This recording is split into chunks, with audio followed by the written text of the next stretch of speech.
সাথী পার্শ্ব শিক্ষক ঐক্যমঞ্চের পক্ষ থেকে সকলকে সংগ্রামী অভিনন্দন জানাই। আপনারা দেখতে পাচ্ছেন আমরা এই মুহূর্তে বিকাশ ভবনের সামনেই রয়েছি।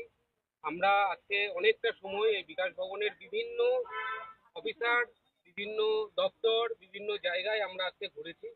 আমরা যে দীর্ঘ প্রতীক্ষিত ৫,০০০ টাকা ভাতা বৃদ্ধির যে গভর্নমেন্ট অর্ডার, সেটা এখনো পর্যন্ত আমরা পাইনি। সেই উদ্দেশ্যকে সামনে রেখে আজকে আমরা বিকাশ ভবনে এসেছিলাম। আমরা এসপিডির সঙ্গে কথা বলেছি, আমরা প্ল্যানিং কমিশনে কথা বলেছি, আমরা কমিশনারের ঘরে গিয়েছি, আমরা সব শেষে মাননীয় শিক্ষামন্ত্রী দীপক বর্মন মহাশয়ের সঙ্গে তার সাথেও কথা বলেছি এবং সব মিলিয়ে যে জটলা ছিল সেই জটলা অনেকটাই মেটানো সম্ভব হয়েছে এবং আমরা যতদূর আজকে কথা হয়েছে তাতে আজকের মধ্যেই জিও বেরিয়ে যাওয়ার কথা এবং আজকের মধ্যে যদি জিও বের করা যায় তাহলে নিশ্চয়ই আমরা এই মাসের যে স্যালারি সেই স্যালারির সঙ্গে আমরা এই ৫,০০০ টাকা ইনক্লুড করতে পারবো।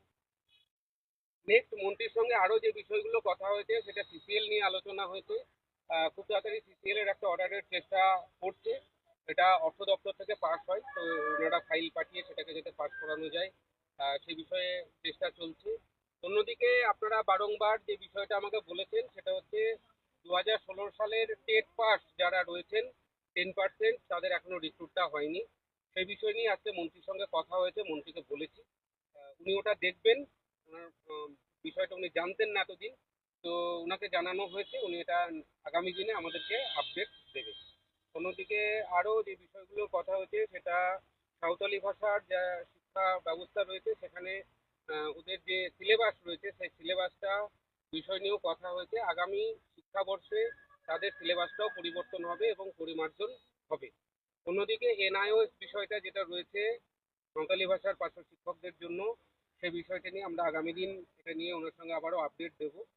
আর হচ্ছে যারা রিজয়েনের ব্যাপার রয়েছে, উইদাউট পে হয়ে যারা রিজয়েন করতে পারছেন না তাদের নামের তালিকা মাননীয় শিক্ষামন্ত্রী দিয়েছেন, ওটা আমরা খুব শীঘ্রই তার হাতে তুলে দেবো। ফোন করবেন সে কথা উনি আমাদেরকে দিয়েছেন। এখন দেখা যাক কতদিনের মধ্যে এটা ঠিকঠাক জায়গায় নিয়ে আসা যায়। আমরাও চেষ্টা চালাচ্ছি যাতে ট্রান্সফারটা করানো যায়। কিছু জায়গায় হয়েছে সেটা উনি জানেন। সব মিলিয়ে একটা জায়গা তৈরি করার উনি চেষ্টা করছেন যাতে সবাইকে ট্রান্সফার দেওয়া যায় যাদের প্রয়োজন আছে। আর হচ্ছে গিয়ে 10% সংরক্ষণ বললাম আগেই, সেটাও নিয়ে উনি আগামী দিন যেদিন আমরা ওনার সঙ্গে সাক্ষাৎ করবো সেদিন উনি এটার আপডেট দেবেন। আমি অরুণদাকে কিছু বলার জন্য অনুরোধ করছি। তো আজকে আমরা সারাদিন বিকাশ ভবনে এসেছিলাম। প্রথমেই আমরা এসপিডির ঘরে ঢুকি এবং এসপিডির সঙ্গে মুখোমুখি কথা হয়। তিনি আমাদেরকে বলেন যে জিওটা কেন আটকে আছে, যেহেতু সিএম অ্যানাউন্স করেছে অথচ প্যারা টিচারদের কেন জিও হয়নি। সে ব্যাপারে তিনি বললেন যে ব্যাপারটা প্রসেসিংয়ে আছে এবং জিওটা কেন হয়নি এই ব্যাপারটা আজকে ক্যাবিনেট একটা ডিসিশন আছে, সেখান থেকে জিওটা হওয়ার একটা সম্ভাবনা আছে। এবং আমাদের প্যারা টিচারদের যেহেতু অ্যানাউন্স হয়েছে তাহলে আলাদা করে কেন করা হলো না, এই ব্যাপারে তিনি কোনো রকম ব্যাকফুটে কোনো কথা বললেন না, বললেন এই ব্যাপারটা স্কুল ডিপার্টমেন্টের। সেই জন্য আমরা planning commission, budget and planning কমিশনে গেছিলাম, সেখান থেকেও আমাদেরকে সদুত্তর দেওয়া হয়নি। এবং সভাপতি বুঝতে পারা যাচ্ছে যে পার্শ্ব শিক্ষকদেরকে আঁকড়ে ধরে ম্যানেজমেন্ট স্টাফ বলুন আরও আদার্স যারা আছে তারা আমাদের এডুকেশন মিনিস্টারকে যারা ভাবিয়েছে এই আধিকারিকগুলো সেই লক্ষ্যে আগাচ্ছে যাতে করে সার্বিকভাবে সমগ্র শিক্ষা মিশনের জিনিসটা বের করে আনা যায়। তো সেই লক্ষ্য নিয়ে কিন্তু আপনারা জানেন যে ফাইন্যান্স সেখান থেকে একটা অ্যাপ্রুভ করা হয়েছে এবং ক্যাবিনেট ডিসিশন হয়ে গিয়ে আজকে জিওটা হয়তো বেরোনোর সম্ভাবনা থাকছে।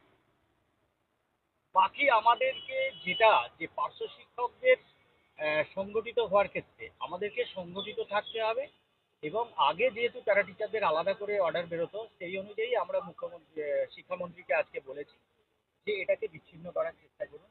তিনি সেটা শুনেছেন এবং বুঝেছেন। হ্যাঁ, আগামী দিনে আমরা আর ওই লক্ষ্যে যেটা 10টা যে আমাদের মেডিকেল ওটা যাতে বাড়ানো যায় এবং জমানো, ওই ব্যাপারটাও বলেছি। হ্যাঁ 10টা মেডিকেল যাতে বাড়ানো যায় এবং জমানো যায় সেটা নিয়েও আমরা কিন্তু কথাবার্তা বলেছি। তো লক্ষ্য একটাই, আগামীতে যাতে আমাদের অন্যান্য রাজ্যের মতো যেহেতু মুখ্যমন্ত্রী বলেছেন সেটাই যাতে তাড়াতাড়ি খুব দ্রুত ফলপ্রসূ হয় সেই চেষ্টায় পার্শ্ব শিক্ষক ঐক্যমঞ্চ এগিয়ে যাচ্ছে এবং সংগঠিতভাবে যারা সারা রাজ্য জুড়ে পার্শ্ব শিক্ষকরা একবারে ইউনাইটেডলি এক হয়ে সংগঠিত থাকতে অনুরোধ করব যাতে আগামী দিনে আমাদের কাঙ্ক্ষিত লক্ষ্যে আমরা পৌঁছাতে